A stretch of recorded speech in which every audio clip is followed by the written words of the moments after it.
Recently, we announced our enthusiasm about the new live streaming platform known as DLive. But this platform hasn't come without its fair share of heartaches and of course criticism. And we're going to want to address some of the burning issues and some of the claims that, is this a scam? Is this not a scam? Well, to hear more deeper insights about DLive and this supposed scam, make sure you stay tuned to today's video.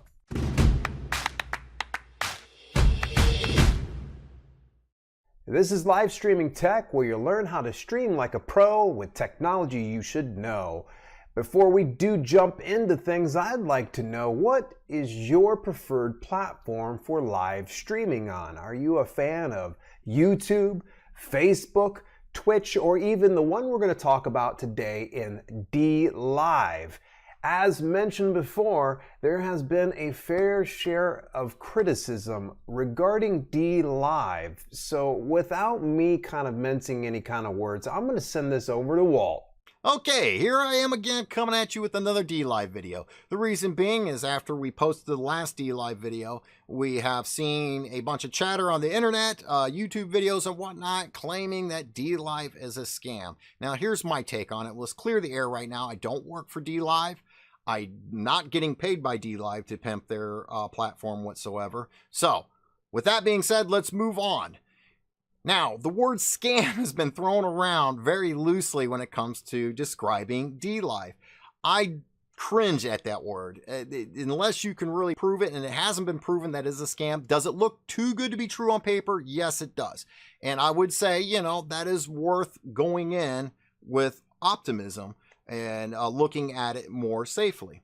I would like to replace that word with high risk. Is it high risk? Yes, DLive is high risk, especially if you've already created your brand and built your community, such as over on Twitch or YouTube Live, then yes, it is high risk. But if you're a new streamer or somebody who's thinking about streaming, is it worth looking into as far as building your community over there in DLive? Yes, it is, because as of right now, you have nothing to lose and more to gain that way. The other thing too is to look at it this way. If DLive goes under or it is proven to be a scam, you can move over to Twitch or YouTube Live and you can have fun with telling the stories about DLive.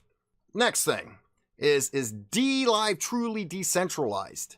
No, it is not decentralized as of right now. And that is because they are still in their test phase. If you read or watch upon this, you can see that they are in their test phase.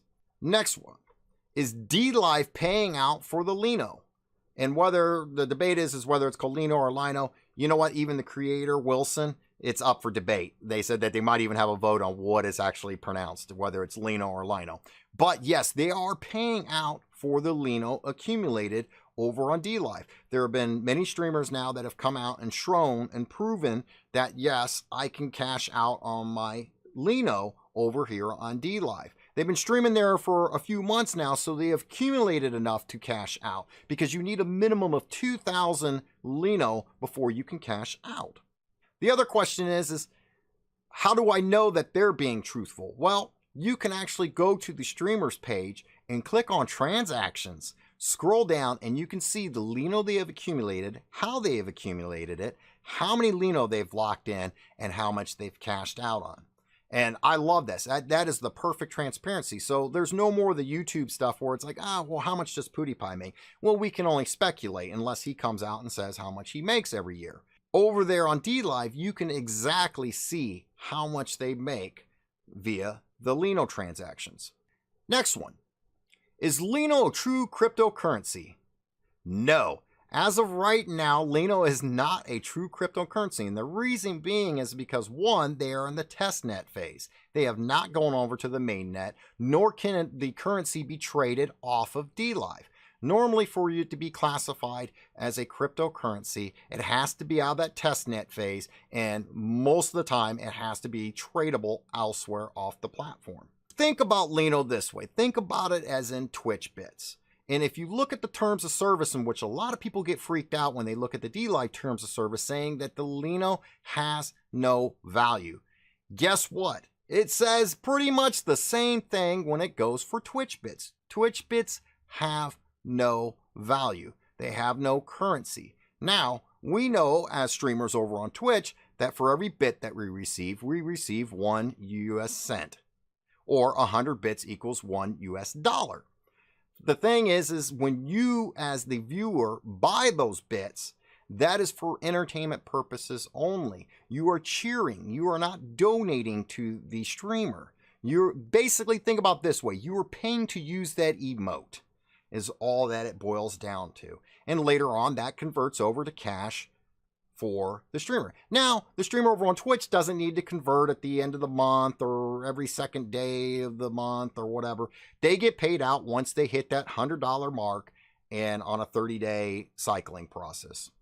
The other one that's brought up is, well, LINO is in its test phase. So, because it's in the testnet phase, will it be worthless when they move to mainnet phase? The answer to that is yes and no. Wilson has also stated that he cannot guarantee that there will be a transfer of LINOs moving from the testnet phase to the mainnet phase. However, he did state that there would be ample time given for streamers to be able to cash out or lock in those LINO points before that transaction takes effect, or that transfer takes effect. With that, a lot of people are saying, well, that's the reason why it's a scam, because it's not a true cryptocurrency, because it's in its testnet phase. That's pretty much all hogwash. They're paying out, and it looks like they're going to continue paying out. Will there be more validators? This is another thing that is brought up. Because LINO is considered, or they consider, a cryptocurrency, a lot of people look at the fact that there's only 14 validators. And who knows, that number has probably changed today. Well, the thing is once again, they are in their testnet phase. They don't want thousands of thousands of thousands of validators yet. They have to slowly build up to that. The thing is when you look at it, it looks funky, it looks hokey, but also remember it's in its testnet phase. They have to have proof of concept before they can move on. They need to make sure that there's no bugs in the system, that everything can work flawlessly before they move on. And this goes with any major company. All major companies do this. They test things out thoroughly. Us as the consumers, we only see the end product when it's rolled out to us and we go, wow, they came up with this overnight, or they came up with this in a week or two. Not usually. We're talking months, sometimes years before stuff is rolled out by major companies. With that all being said, the link is going to be in the description below. There's a whole 1 hour plus of video where there's a streamer over on DLive talking to the creator of LINO, which is, his name is Wilson Wei, or Wilson Wei. I can't pronounce the last name. I apologize if I'm pronouncing the name wrong, but his first name is Wilson.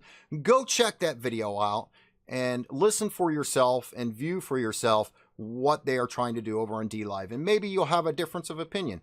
So the question bears, do you think DLive is a scam, or do you think it's high risk? Leave your comments below, and try not to be too hateful with the comments. All right, until then, check out this last video that we did on DLive right over here. All right, click that. Yeah. Till then, see you around. I'll let you think that one over. Let's move on to number 4.